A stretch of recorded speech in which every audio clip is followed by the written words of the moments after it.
सुहानी के ससुर के पास इतना पैसा था कि वो पैसा देखकर ही उसके पिता ने राकेश से उसकी शादी करवाई थी। आपने सिर्फ बाप की कमाई देखी, जबकि जिंदगी तो मेरी बेटी को लड़के के साथ काटनी है ना। ऊपर से वो बहनें उसकी एक से बढ़कर एक नक चढ़ी। अरे बहनों का क्या है, सारी चली जाएंगे ना अपने ससुराल, तब तुम्हारी बेटी ही तो राज करेगी उस घर में। अरे कुछ ना करे दामाद जी, बैठ कर किराया भी आ गया प्रॉपर्टी का, तो सोचो साल भर का खर्चा निकल गया। लेकिन बेटा, तुझे दामाद की पढ़ाई लिखाई और काम भी देखना चाहिए था।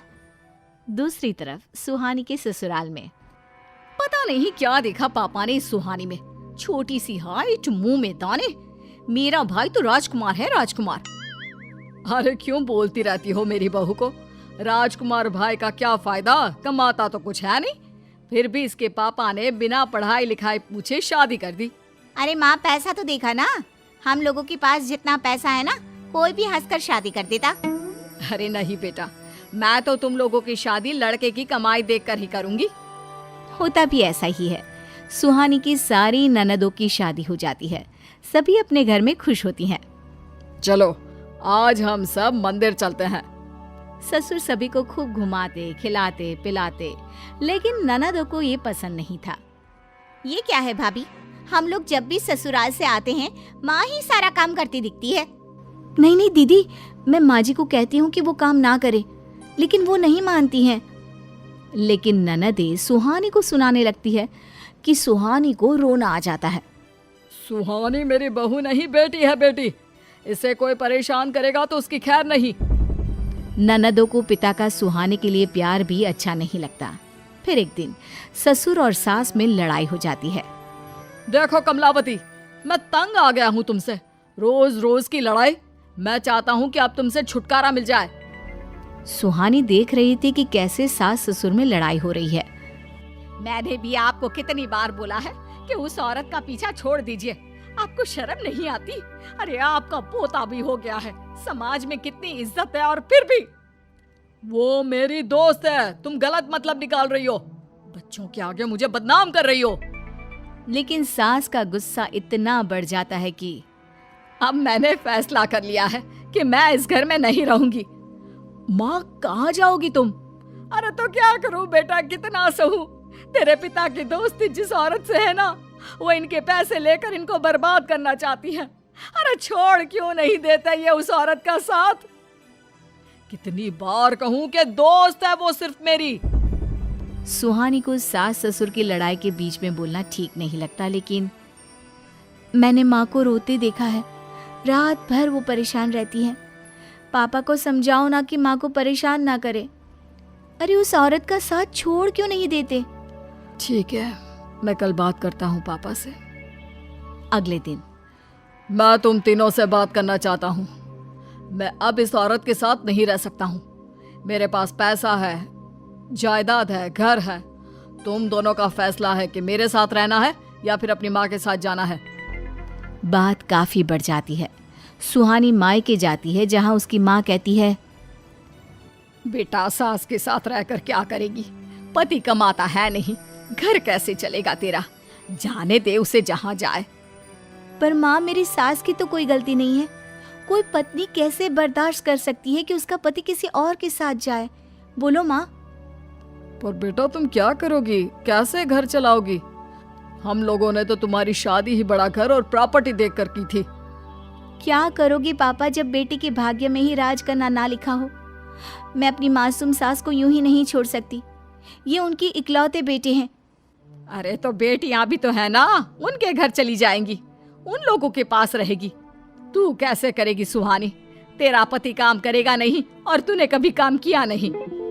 वो ऊपर वाला है ना माँ, वो सब संभाल लेगा। सुहानी चली जाती है और फिर वो दिन भी आ जाता है जब सुहानी अपने पति, सास और बेटे के साथ घर छोड़कर जा रही होती है। सोच लो बहू, मेरे पास पैसा है, जाने दो इस औरत को। पिताजी, माँ जी की कोई गलती नहीं है, वो सिर्फ अपने परिवार को लेकर चल रही थी। मैं माँ जी को नहीं छोड़ सकती, जैसे आप उस औरत को नहीं छोड़ सकते। सुहानी एक छोटा सा मकान किराए पर ले लेती है एक दिन, माँ जी, मुझे नौकरी मिल गई है, मैं कल से बच्चों को पढ़ाने स्कूल जाया करूंगी। मुन्ने को आप देख लेंगी ना? हाँ हाँ बहू, क्यों नहीं। तू पूरे परिवार का पेट भर रही है और मैं इतना भी ना करूं। जा बेटी जा, मन लगा कर काम करना। अगले दिन से सुहानी बच्चों को स्कूल में पढ़ाती और शाम को ट्यूशन। अब तो सुहानी का काम चल पड़ता है। एक दिन बड़ी ननद घर आती है। अरे बेटी, बड़े दिन बाद आई, कैसे आना हुआ? तुम बहनों ने तो खोज खबर लेने की कोशिश ही नहीं की कि माँ कहाँ है, कैसी है। अम्मा, तुमने गलती की है, इसीलिए तो तुम्हें पापा ने छोड़ दिया है। अरे पापा की कोई सहेली भी थी तो कौन सा घर लेकर आ गए थे? ऐसे ही बवाल मचाती रहती हो। माँ को तो बेटी की बात पर हैरानी होती है। तभी सुहानी आती है। अरे दीदी, कब आई आप? बैठिए, मैं चाय बनाती हूँ। बढ़िया आई। घूमने फिरने से फुर्सत मिले तब ना। माँ ने बना दी चाय। और घर में एक कूलर नहीं है। मेरी माँ कितनी गर्मी में सड़ रही है। देख बेटी, घर आई है, अच्छे से रह और जा। मेरी बहू जैसे तैसे घर चला रही है, उसे परेशान करने की जरूरत नहीं है। और हाँ, माँ के पास कूलर की हवा नहीं है तो वो और उसका बच्चा भी पंखे की हवा ही खा रहे हैं। सुहानी को सास की बात पर गर्व होता है। वाह माँ, मान गए। कमाओ बहू के सामने बेटी को भूल गई। बेटी, अब कमाओ बोलो या साथ देने वाली बोलो, तुम लोगों ने तो पिता की दौलत को चुना, लेकिन बहू ही थी जिसने मुझे चुना, वरना मैं कहाँ जाती, क्या करती। माँ, कैसी बात कर रही हैं आप? ननद वहां से चली जाती है। पास खड़ा सुहानी का पति कहता है, सुहानी, मैंने भी नौकरी ढूंढ ली है मेरे दोस्त की कंपनी में। उन्होंने मुझे सुपरवाइजर रखा है और तो और वो लोग हमें कंपनी का घर भी दे रहे हैं।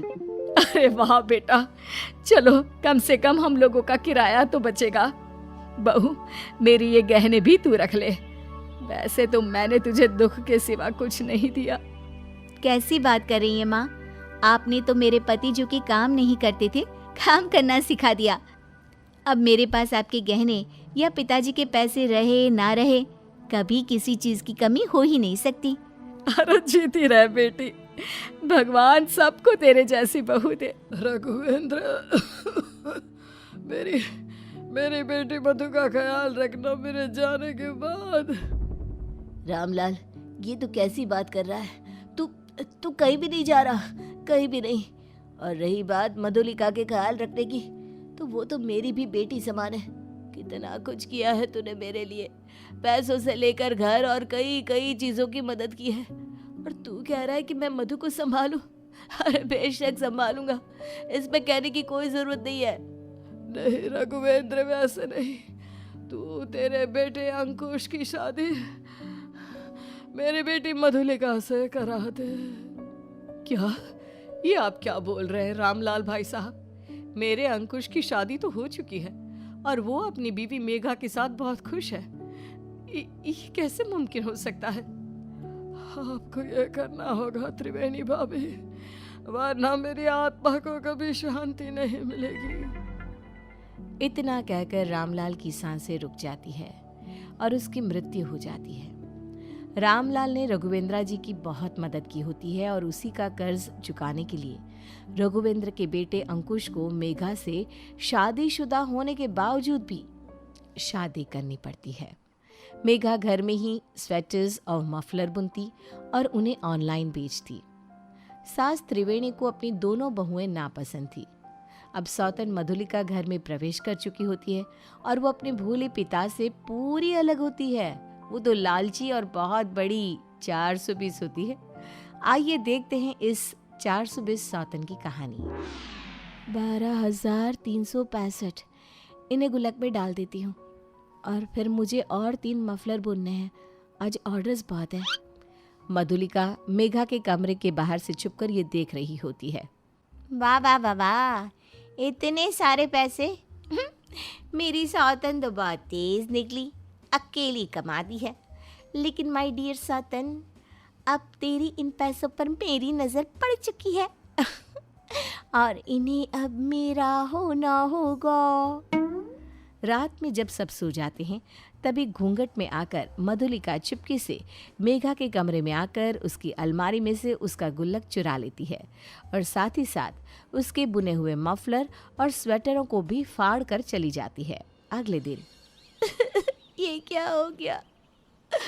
दिन रात आंखें फोड़ फोड़ कर इतनी मेहनत से मैंने ये स्वेटर और मफलर बनाए थे, सब तहस महस हो गए।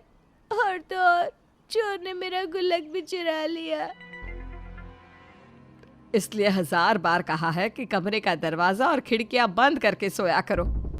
मेघा दीदी, ये तो बहुत बुरा हुआ आपके साथ। जाने दो मेघा बेटा, अब रो रो के अपना हाल बेहाल मत करो। पुलिस में रिपोर्ट लिखवा के आते हैं। हाँ मेघा, चिंता मत करो, चोर पकड़ा ही जाएगा। बेचारे, इन्हें तो खबर ही नहीं कि इन्होंने अपने ही घर में एक आस्तीन का सांप पाल रखा है। पुलिस में रिपोर्ट लिखवाई जाती है, लेकिन चोर का कुछ पता ही नहीं चलता। फिर कुछ दिनों बाद त्रिवेणी अपने बेटे अंकुश के जन्मदिन के लिए बेकरी से केक खरीद कर लाती है और फ्रिज में रखती है। कल अंकुश का हैप्पी वाला बर्थडे है, उसका मनपसंद केक लाई हूँ, वो भी मोहल्ले की सबसे महंगी बेकरी से। आज रात घड़ी का कांटा जैसे ही 12 पे जाएगा, इसे निकाल कर अंकुश को सरप्राइज दे दूंगी। त्रिवेणी रसोई से चली जाती है और मधुलिका वहां आ जाती है और फ्रिज खोलकर केक को बाहर निकालकर बड़े ही चाव से खाने लगती है। हाय क्या स्वाद है। हेवन, इस केक को खाकर तो मैं बेहोश ना हो जाऊं। इतना स्वादिष्ट केक मैंने अपनी जिंदगी में पहली बार खाया। किसी को पता भी नहीं चलेगा कि ये केक मैंने खाया है। पापा, आपकी मौत से मुझे तो कई सारे फायदे हुए हैं। थैंक यू सो मच, मुझे इस घर की दूसरी बहू बनाने के लिए जाते जाते। मधुलिका पूरा का पूरा केक सफा चट कर देती है और एक लंबी सी डकार मारती है। बाद में जब त्रिवेणी केक देखने आती है और वहां पर कुछ भी नहीं दिखता, तो वो तिलमिला उठती है और रघुवेंद्र को चिल्लाने लगती है। अरे कुछ तो शर्म करो, आपके बेटे के लिए लाई थी मैं केक, उसका जन्मदिन है कल, और आप पूरा केक चट कर गए। डॉक्टर ने 100 बार कहा है कि डायबिटीज है, फिर भी आप बाज नहीं आते। लेकिन त्रिवेणी, मैंने तो केक की शक्ल तक नहीं देखी, तो उसे खाना तो बहुत दूर की बात है। मेरा यकीन मानो। नहीं, आप बिल्कुल भरोसे के लायक नहीं हो। चलो अब निकालो पैसे, पूरे के पूरे 1000 रुपए का केक था। क्या? अब कौवे की तरह काव काव ना करो और चुपचाप पैसे दो। रघुवेंद्र को ना चाहते हुए भी मुंह छोटा करके पैसे देने ही पड़ते हैं। ऐसे ही मधुलिका रोजाना अपनी 420 करती रहती। एक बार जब मेघा आंगन में कपड़े धो रही होती है, तभी अरे मेघा दीदी, मैं आपकी कुछ मदद कर दूं? लाइए, मैं धो देती हूँ सारे कपड़े। वैसे भी मेरे पास आज कोई काम नहीं है करने के लिए। नहीं मधुलिका, तुम रहने दो, मैं कर लूंगी। उफो दीदी, माना कि हम दोनों सौतन हैं, लेकिन सौतनों का रिश्ता सिर्फ नफरत का ही हो, ऐसा तो किसी डिक्शनरी में नहीं लिखा। चलिए दीजिए, सौतन बनी सहेली वाले कोड को अपनाते हैं और दोनों मिल बांट के काम करते हैं। ओके, ये लो फिर। मधुलिका कपड़े धोती है और फिर जानबूझकर अंकुश के सामने बीमार होने का नाटक करती है और बिस्तर पर पड़े पड़े करहा रही होती है। अरे मधुलिका, ये क्या हो गया तुम्हें? तुम कंबल ओढ़कर दिन दहाड़े ही सो गई? अंकुश जी, बहुत वीकनेस महसूस हो रही है, बदन और हाथ पे बहुत दर्द कर रहे हैं। मैंने मेघा दीदी को बहुत समझाया, लेकिन उन्होंने तो भी जबरदस्ती मुझसे सारे कपड़े धुलवाए। ये सुनकर अंकुश को बहुत गुस्सा आ जाता है और वो मेघा के पास जाता है और उसे खूब डांटता है। मेघा, तुम्हें जरा भी दया नहीं आई उस पर? अरे आई नो तुम दोनों एक दूसरे की सौतन हो, लेकिन इसका मतलब ये नहीं कि तुम जानबूझकर ऐसी छोटी छोटी बातों से उससे बदला लेती रहो। क्यों धुलवाए उससे इतने सारे कपड़े? उसकी तबीयत कितनी खराब हो गई है, तुम्हें अंदाजा भी है? लेकिन अंकुश जी, मैंने उससे जबरदस्ती कपड़े नहीं धुलवाए, आपकी सौगंध। मैं जानती हूँ कि ये शादी किन हालातों में और किस बुनियाद पर टिकी हुई है। इसलिए मैं तो उसे अपनी बहन जैसी मानती हूँ, ना कि एक सौतन। तुम और तुम्हारी ये चिकनी चुपड़ी बातें। अंकुश और मेघा की लड़ाई को चुपके से देखकर मधुलिका मन ही मन बहुत खुश होती है और हंसती है। एक दिन मधुलिका त्रिवेणी को प्रॉपर्टी के कागजात के साथ देखती है। अरे डडडा, प्रॉपर्टी के पेपर्स, इन पर अगर इस बुढ़िया ने दस्तखत कर दिए तो चिटकी बजाती ही पूरी की पूरी प्रॉपर्टी मेरे हवाले हो जाएगी। तभी वहां से गुजर रही मेघा मधुलिका से पूछती है, क्या तुम्हारे हवाले हो जाएगा मधुलिका? कुछ भी तो नहीं, बस यूं ही दीदी। मधुलिका वहां से घबराकर चली जाती है। मेघा को मधुलिका का ये बर्ताव थोड़ा अजीब लगता है। बाद में मधुलिका एक प्लान बनाती है जिसमें वो पूरी तरह मेघा के जैसे तैयार होती है, उसकी साड़ी पहनकर, और उसी के जैसे बाल भी बनाती है और एक शरबत में कुछ मिलाती है। बस हो गया काम। अब जब त्रिवेणी जी यानी कि मेरी प्रिय सासू माँ ये शरबत पिएंगी तो उनका सर भारी हो जाएगा और उन्हें सब धुंधला धुंधला दिखेगा और उन्हें लगेगा कि ये सब उनकी प्यारी बहू यानी कि नंबर 1 बहू मेघा ने किया है। मधुलिका शरबत का ग्लास त्रिवेणी के कमरे में रख देती है और चली जाती है। त्रिवेणी जब उस शरबत को पीती है तो उसका सर चकराने लगता है और उसे कुछ भी साफ साफ नजर नहीं आता। तभी मधुलिका वहां पर मेघा के भेस में आती है और प्रॉपर्टी के कागजातों को निकाल कर कहती है, ये लो सासू माँ, इन कागजातों पर साइन करो। ये अंकुश जी ने दिए हैं। नया दुकान खरीदा है उन्होंने, इसलिए आपके दस्तखत की ज़रूरत है। जल्दी करो वरना देरी हो जाएगी। अरे तू तो मेघा बहू है। अच्छा ठीक है, दे दे। कहाँ करनी है साइन बता। तभी उतने में वहां पर मेघा, अंकुश और रघुवेंद्र आ जाते हैं और त्रिवेणी भी होश में आ जाती है। हाय दैया, इसका मतलब आप नाटक कर रही थी। फिर मेरे शरबत का असर कैसे? क्यों चुप क्यों हो गई? तुम्हें क्या लगा कि तुम अपनी 420 करती रहोगी और हमें पता भी नहीं चलेगा? मधुलिका बेटा, तुझे मैंने कितना समझाया था, लेकिन तू तो रामलाल से पूरी अलग है। इस कल मुही को अभी कैबे पुलिस के हवाले कर दो। नास पीटी कहीं की। मन तो कर रहा है कि 2 थप्पड़ लगा दूं दोनों गालों पे, अच्छे से सेक जाएंगे दोनों गाल। मैंने पुलिस को फोन कर दिया है, वो आते ही होंगे। लेकिन मेरा यकीन कीजिए, मेरी बात तो सुनिए। मैंने तुम्हारी बातें सुन ली थी जब तुम प्रॉपर्टी को अपने हवाले करने की बात कर रही थी, और मेरे पैसों की चोरी भी तुम्ही ने की थी ना। क्योंकि आज मैंने देखा कि मेरे ड्रॉवर में तुम्हारी रिंग भी पड़ी है, जो पक्का चोरी करते समय गिर गई होगी ड्रॉवर में। और तुम्ही ने अंकुश जी और मुझ में झगड़ा लगवाया ना। अरे और पता नहीं क्या क्या रायते फैलाए इसको लक्षणी ने। बस बहुत हुआ मेरी प्यारी 420 सौतन, तुम्हारा खेल खत्म। मधुलिका को पुलिस आकर गिरफ्तार करके ले जाती है और फिर मेघा अपने परिवार के साथ फिर से खुशी खुशी रहने लगती है।